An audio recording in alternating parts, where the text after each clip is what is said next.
मित्रों, जनमानस में यह प्रश्न बार बार उठता रहता है कि जब मंदिर, गुरुद्वारा, दरगाह या किसी भी धर्म स्थल पर जाने पर जब कोई रोक नहीं है तो मक्का मदीना में हिंदुओं का प्रवेश वर्जित क्यों है?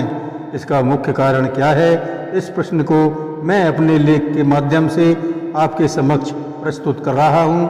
कृपया शुरू से अंत तक सुनें और कमेंट करके बताएं यह लेख कितना सही या गलत है। आपके कमेंट से ही हम सबकी जिज्ञासा का अंत होगा।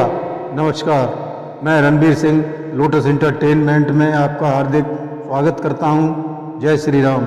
मित्रों, रामायण के अनुसार जब प्रभु श्री राम अपनी भार्या सीता तथा लक्ष्मण के साथ पंचवटी में रह रहे थे, तब एक दिन लंकापति रावण की बहन शूर्पणखा घूमते हुए पंचवटी आती है। वहाँ पर श्री राम को देखकर वह उन पर मोहित हो जाती है। कहते हैं उस समय शूर्पणखा अपने आप में काफ़ी सुंदर थी तथा उसका शारीरिक सौष्ठव किसी को भी अपनी तरफ आकर्षित करने में समर्थ था। इसी गर्व के कारण शूर्पणखा श्री राम जी के पास जाकर प्रणय निवेदन करती है, जिसे राम जी शालीनता से ठुकरा देते हैं। क्योंकि वे एक नारी व्रत लिए हुए थे, अतः वे लक्ष्मण की तरफ इशारा करते हैं। शूर्पणखा लक्ष्मण से भी विवाह को कहती है, जिसे वे विनम्रता से मना कर देते हैं। तब क्रोध में आकर शूर्पणखा सीता जी पर हमला कर देती है। उसी दौरान लक्ष्मण उसकी नाक काट देते हैं। शूर्पणखा लंका में पहुंचकर अपने भाई रावण से श्री राम और लक्ष्मण की शिकायत करती है और क्रोधित होकर रावण सीता को हरण करके ले आता है।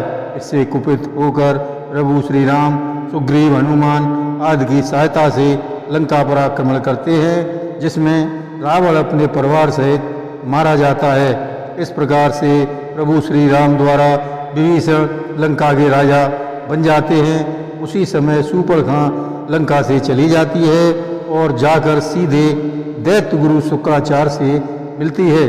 उस समय सिर्फ शुक्राचार्य और शूर्पणखा ही दोनों राक्षसों की वंश वृद्धि के लिए कटिबद्ध थे।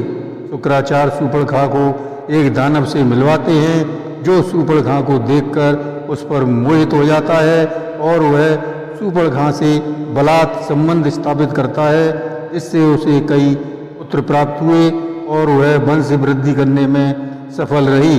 उधर दैत्य गुरु शुक्राचार्य शिव जी की कठोर तपस्या करते हैं। उनकी तपस्या से प्रसन्न होकर शिव जी गुरु शुक्राचार्य से वर मांगने को कहते हैं। तब शुक्राचार्य जी राक्षसों की रक्षा मांगते हैं। तब महादेव उन्हें एक शिवलिंग देते हुए बोले, हे शुक्राचार्य, यह शिवलिंग जब तक तुम्हारे पास सुरक्षित रहेगा तब तक राक्षसों का कुछ नहीं बिगड़ेगा।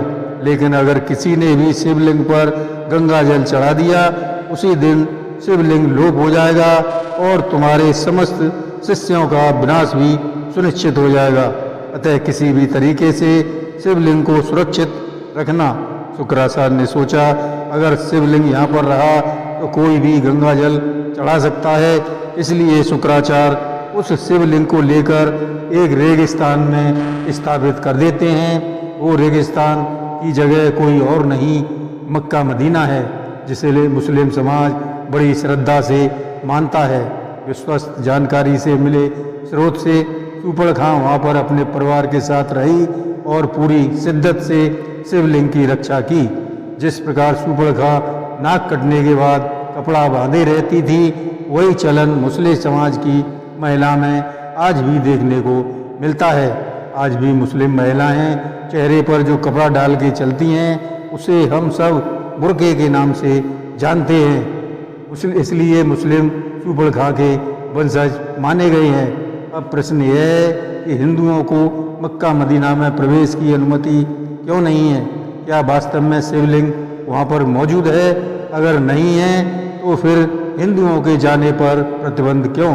जब हम किसी भी समुदाय के धर्म स्थल पर किसी समुदाय के व्यक्ति क्यों न हो आ जा सकते हैं, तो यहाँ भी प्रतिबंध नहीं होना चाहिए। क्योंकि ईश्वर एक है, उस पर सबका समान अधिकार है। अगर आप भी हमारे विचारों से सहमत हैं तो कमेंट के माध्यम से हमें अवगत कराने की कृपा करें। धन्यवाद। जय श्री राम।